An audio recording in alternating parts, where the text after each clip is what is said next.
So I guess in Islam there are two important days of celebrations in a year. First one is Eid al-Fitr and the second one is Eid al-Adha. And Eid al-Adha will be beginning within the next few weeks. And there are different ways of celebrating both important occasions. And in both occasions, one of the most important part of the celebration is to share the good that we have with the needy and the poor.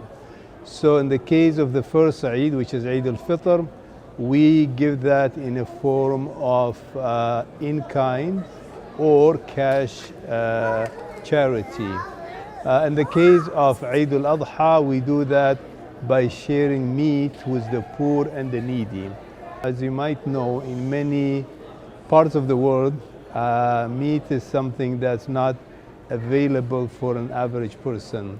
So this basically is a key aspect of the Islamic celebration, which is to share the good and the bounties that is bestowed upon us with those who are in need, those who are poor, and those who are marginalized. So that's where the significance of the sacrifice comes.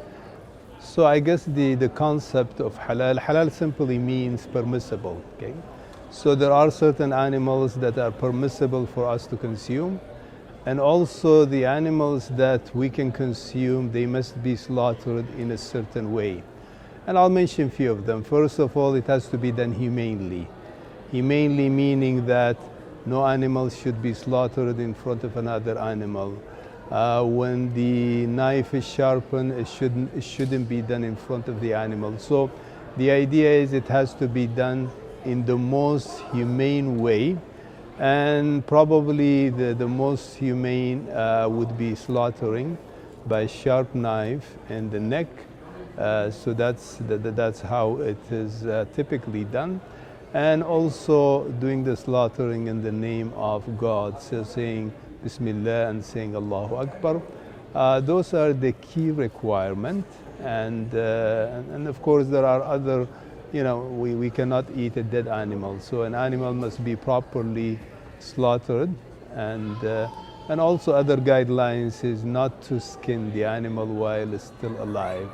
So basically, humanely, was mentioning the name of the Creator and doing it as fast, as simple as possible. It is important that we obtain meat that is safe and humanely sacrificed for our Eid celebrations. The meat that you can get from provincial abattoirs, it has been inspected to ensure our well-being and that of the animals. Our traditional Eid celebration requires sharing and consuming meat from freshly slaughtered animals, and now it is possible to accommodate our cultural traditions. Provincial government has amended regulations enabling the timely access to meat for our community during Eid, allowing abattoirs to release the meat before it meets the regulatory cooling requirements. Remember that when you get the meat, you should follow safe food handling practices until you cook it. You can find more information on this card.